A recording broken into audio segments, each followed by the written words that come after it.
sientas que estás en un lugar de aislamiento, recuerda que Dios podría estarte protegiendo de algo que ni siquiera sabías que estaba ahí.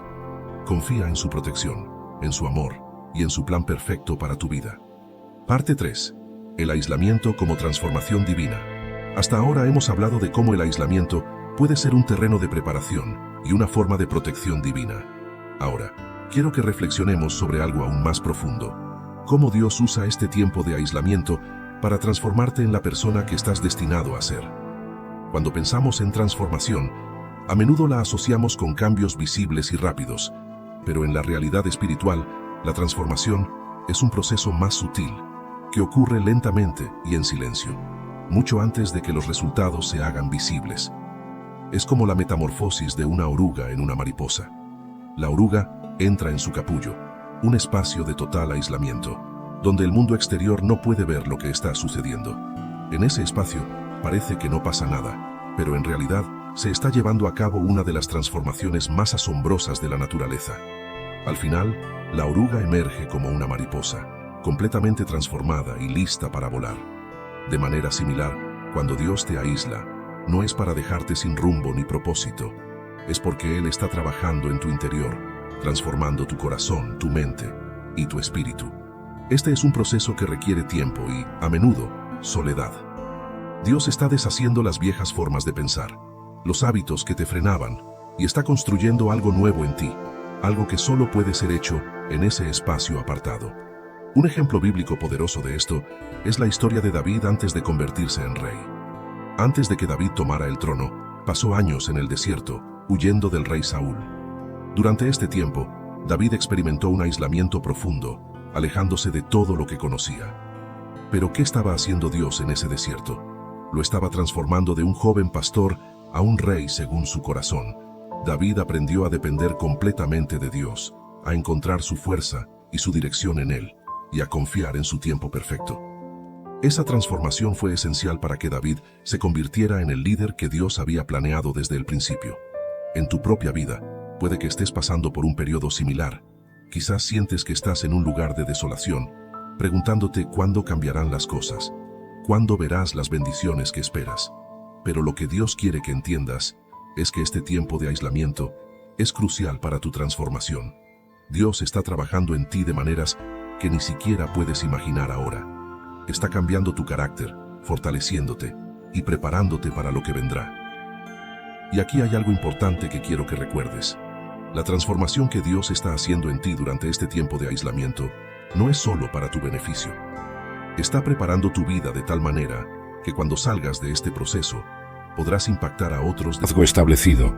Los susurros se habían convertido en conversaciones abiertas, y las conversaciones abiertas se habían convertido en acusaciones directas. Los conspiradores habían calculado que tenían suficiente apoyo para desafiar abiertamente a Moisés.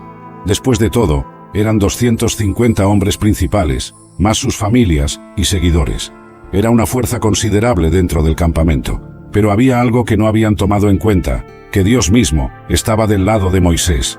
No porque Moisés fuera perfecto, sino porque Dios mismo lo había puesto en esa posición.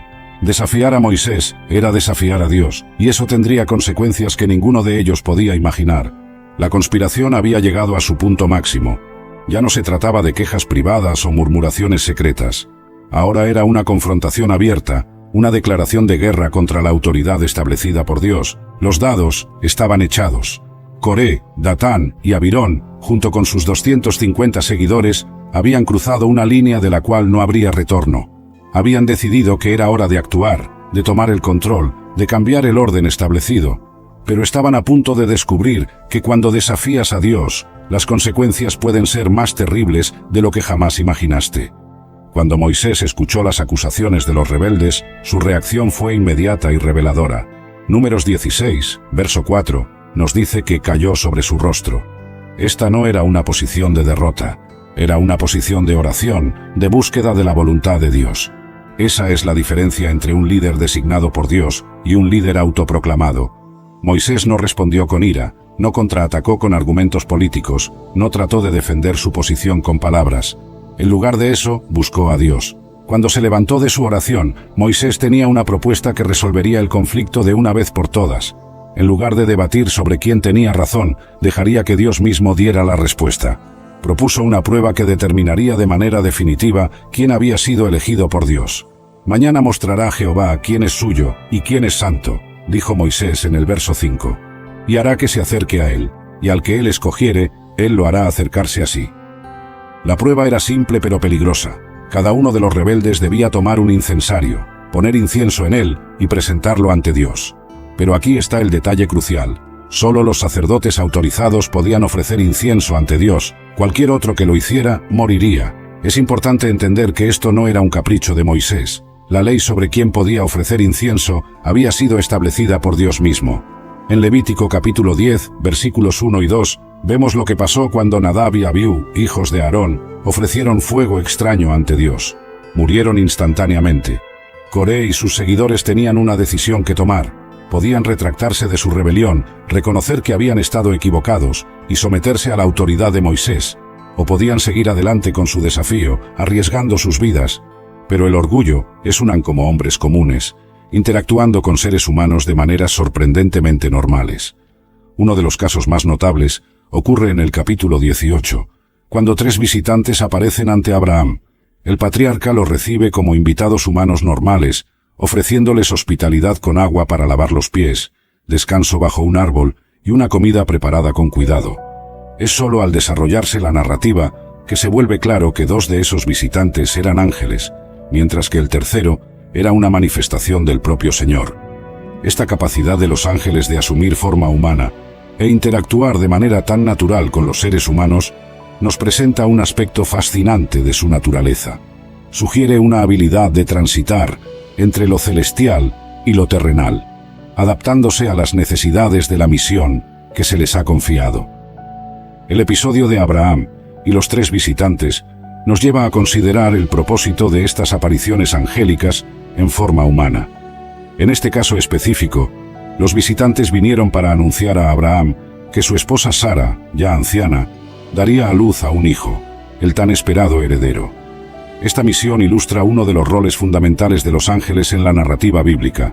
Son mensajeros de Dios, trayendo noticias de importancia crucial para el desarrollo del plan divino.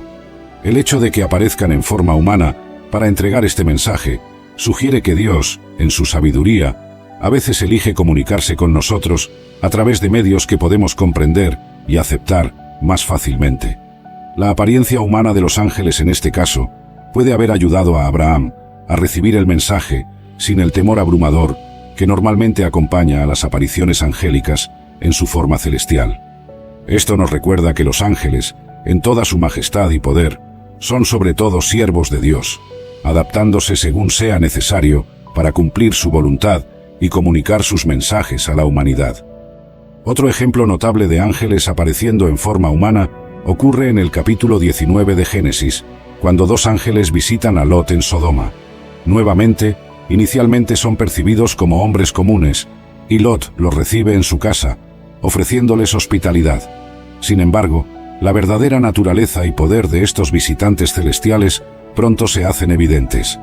Cuando una multitud amenazadora rodea la casa de Lot, exigiendo que entregue a sus invitados, los ángeles revelan su poder sobrenatural. Simplemente extienden la mano, tiran de Lot hacia adentro de la casa y cierran la puerta. Luego, hieren a los hombres de la multitud con ceguera, del menor al mayor, de modo que no pueden encontrar la puerta. Este incidente ilustra vívidamente que, incluso cuando aparecen en forma humana, los ángeles retienen su poder celestial. Su capacidad de cegar instantáneamente a una multitud entera demuestra una autoridad sobre el mundo físico que va mucho más allá de cosas que están sucediendo a nuestro alrededor. Debemos entender que el miedo que se está instalando no viene de Dios. Dios nos ha dado la capacidad de controlarnos, incluso cuando parece que estamos viviendo una pesadilla. Con el poder de Dios, podemos verdaderamente superar todo el miedo que parece haber superado a la mayoría de las otras personas con las que interactuamos en nuestras vidas. Incluso en medio de una tormenta, que son todas las cosas aterradoras sucediendo a nuestro alrededor en nuestro mundo, debemos aprender a no enfocarnos en esas cosas, sino, en cambio, volver nuestros ojos hacia Jesús. En Mateo 14, tenemos la famosa historia de Jesús caminando sobre las aguas, y hay una gran verdad en esta historia que debemos tomar en serio. Jesús hizo que los discípulos entraran en el barco e ir adelante a la otra orilla, mientras él despedía a las multitudes, y después de haber despedido a las multitudes, subió al monte solo para orar. Cuando llegó la noche, estaba allí solo, pero el barco, a esa hora, ya estaba lejos de la tierra, azotado por las olas, pues el viento era contrario. Y en la cuarta vigilia de la noche, él vino hacia los discípulos, caminando sobre el mar.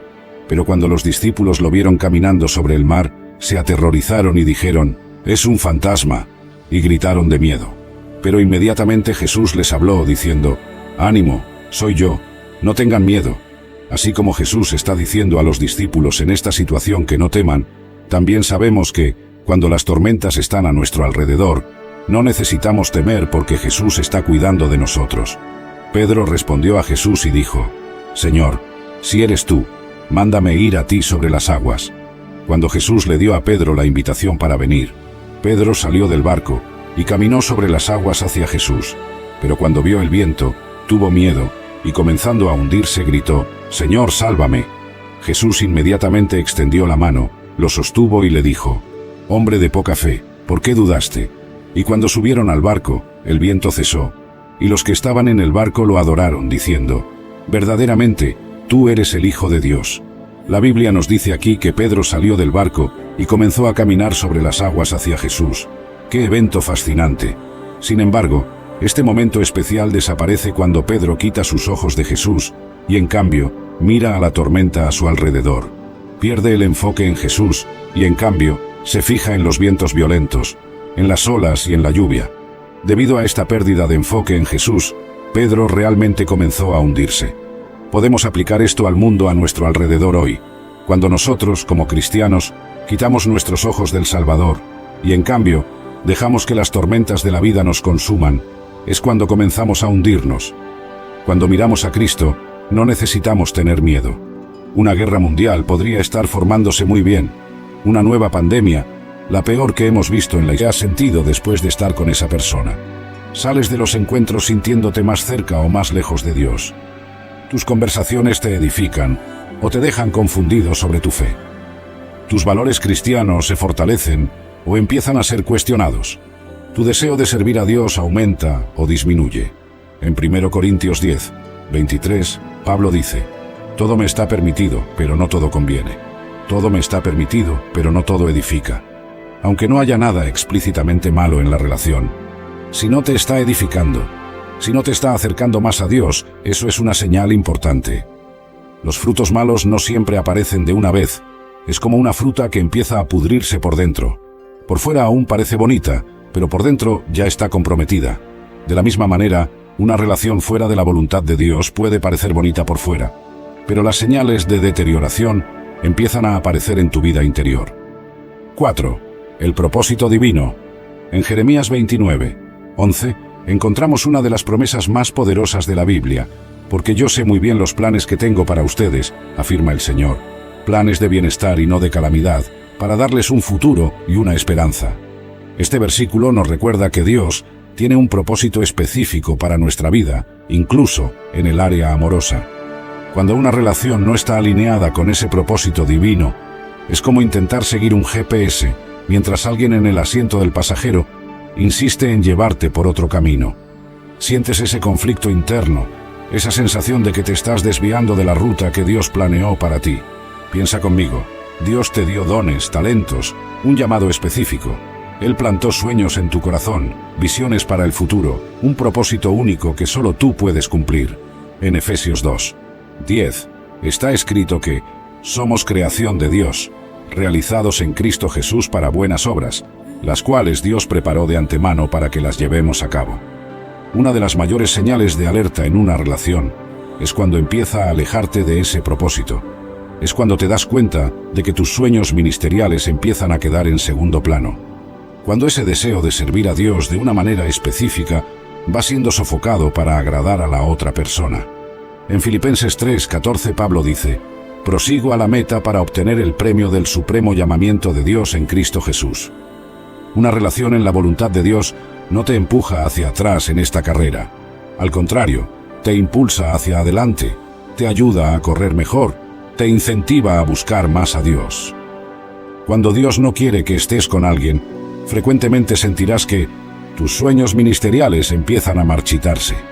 Tu visión del reino se vuelve borrosa. Tus dones espirituales son menos utilizados. Tu llamado parece cada vez más lejano. En Proverbios 19, 21 leemos: muchos son los planes en el corazón del hombre, y de cualquiera que se preocupara por el bienestar de la ciudad. Sanbalat, el horonita, y Tobías, el amonita, estaban extremadamente irritados por el hecho de que alguien había venido para cuidar de los hijos de Israel y ver cómo estaban. Mientras Jerusalén estuviera débil y vulnerable, estos dos no se preocupaban. Incluso si el templo estuviera allí y se realizara el culto, eso estaba bien, siempre que el pueblo de Dios no fuera fuerte, seguro y libre de estrés. Pero eso no me impidió ir a Jerusalén. Esta oposición no vino en la fase del corazón, ni en la fase de la visión, ni en la fase de oración, ni en la fase de planificación, sino cuando comenzó el progreso. Fui a Jerusalén con un gran sueño, mucha esperanza, mucha oración y mucha ayuda del rey. La gente habría notado cuando llegué a Jerusalén, con una guardia militar y madera del bosque del rey de Persia, pero no dije nada sobre mi tarea hasta que llegó el momento. Después de 3 días en Jerusalén, salí con algunas otras personas en medio de la noche. Estaba aquí por primera vez. Estaba en casa.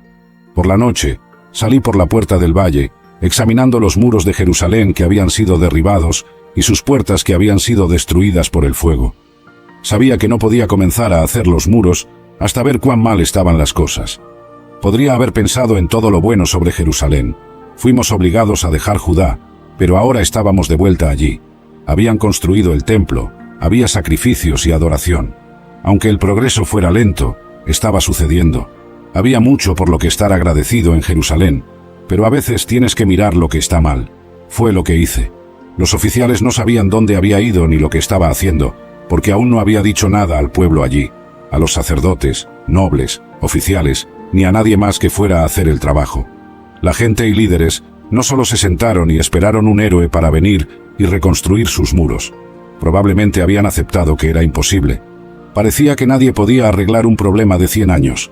Años atrás, cuando alguien lo intentó, los enemigos simplemente los detuvieron. Entonces vivieron con ello.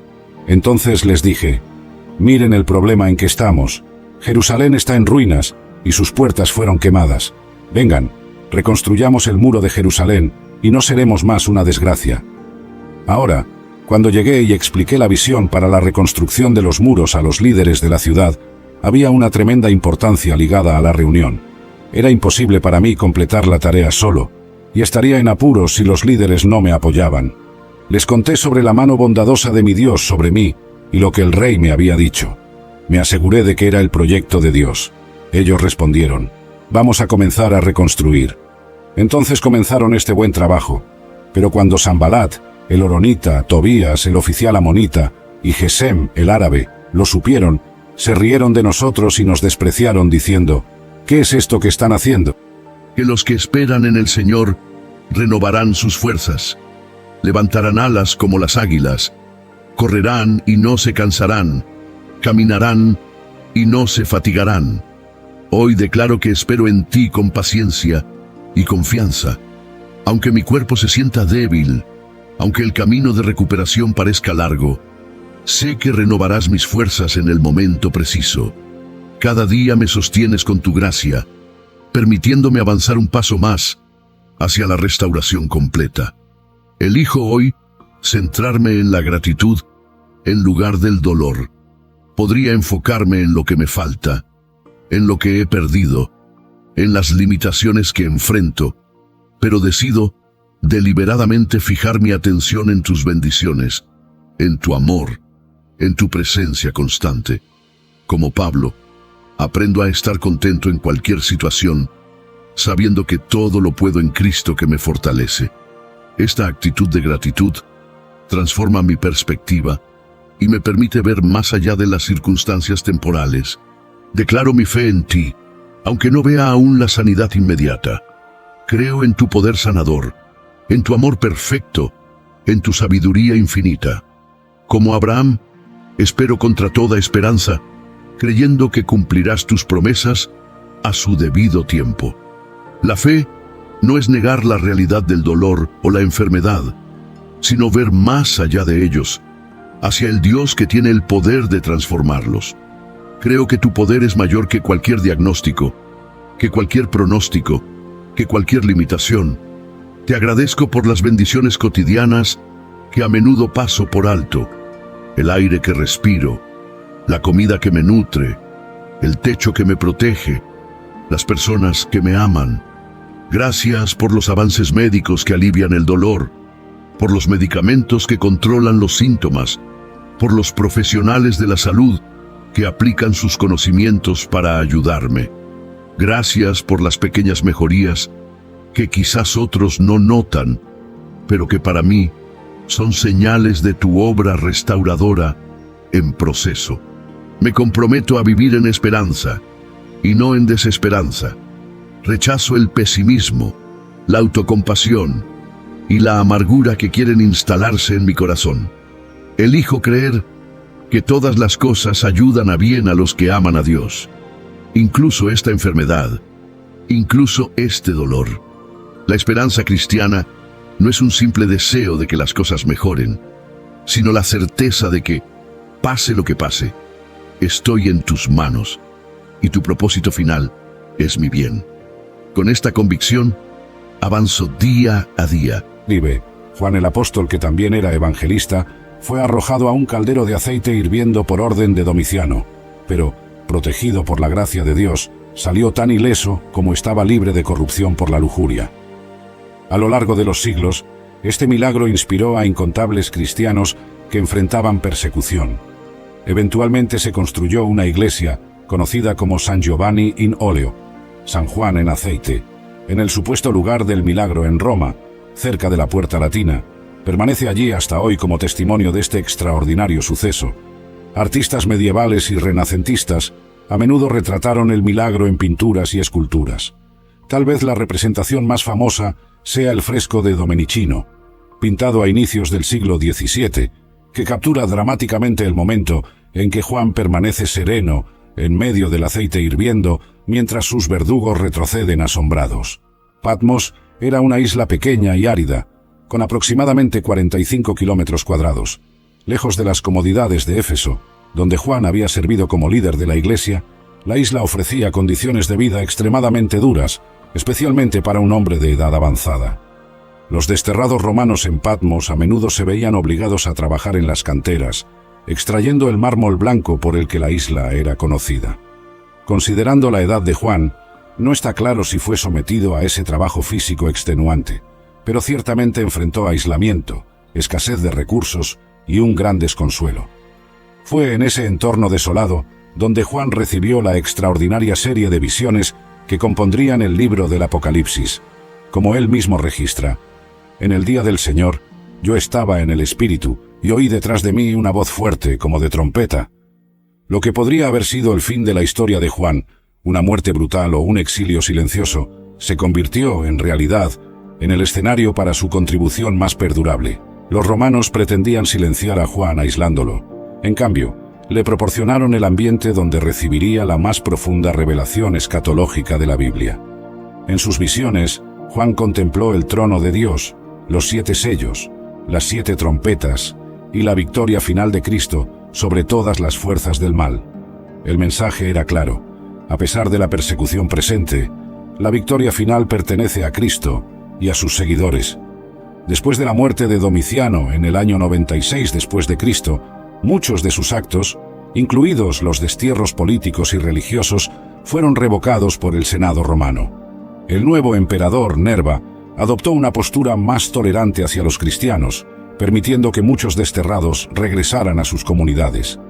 Según la tradición cristiana primitiva, Juan fue liberado de Patmos y regresó a Éfeso, donde continuó liderando las iglesias de Asia hasta su muerte natural algunos años después, posiblemente alrededor a punto de entrar en su reino. Su confesión de fe ocurre en el momento aparentemente menos propicio, cuando Jesús estaba muriendo como un criminal. Esta palabra también nos enseña sobre la naturaleza de la verdadera conversión. El ladrón demuestra todos los elementos esenciales: reconocimiento de su propio pecado, confesión pública de Cristo, reprensión al pecado de otros y fe en el poder salvador de Jesús. Su transformación es un modelo de genuino arrepentimiento. La promesa del hoy es particularmente significativa. Contradice teorías sobre un periodo intermedio de purificación después de la muerte. Jesús asegura al ladrón arrepentido la inmediatez de la salvación y de la comunión con Dios. La gracia divina no conoce retrasos ni condiciones más allá de la fe sincera. Esta segunda palabra en la cruz permanece como un faro de esperanza para todos los que se consideran muy pecadores o muy tardíos para la salvación. Si un ladrón crucificado puede encontrar redención en sus últimos momentos, nadie está más allá del alcance de la gracia divina. El contraste entre los dos ladrones también nos ofrece una lección poderosa. Ambos vieron al mismo Jesús, escucharon las mismas palabras, experimentaron el mismo sufrimiento. Uno eligió burlarse, el otro eligió creer. La cruz de Cristo siempre demanda una respuesta. Permanece como divisor de aguas en la historia humana. La tercera palabra: mujer, he aquí tu hijo, he aquí tu madre. En el momento más crucial de la historia de la redención, Jesús hace una pausa para un acto de profundo amor familiar. Dirigiendo su mirada hacia su madre María y hacia Juan, el discípulo amado, pronuncia palabras que revelan su preocupación por los lazos humanos, incluso en medio de su misión divina. Mujer, he aquí tu hijo, y he aquí tu madre. Juan 19, 26-27. María, que 33 años antes había recibido el anuncio del ángel Gabriel, ahora estaba a los pies de la cruz, viviendo el cumplimiento de la profecía de Simeón. Una espada traspasará también tu propia alma. Lucas 2, 35. El corazón de la madre que guardaba todas las cosas, y sobre ellas meditaba, ahora estaba dilacerado por el dolor de ver a su hijo crucificado. Es significativo que Jesús se dirija a María como mujer, no como madre. Esto no es un distanciamiento emocional, sino una elevación.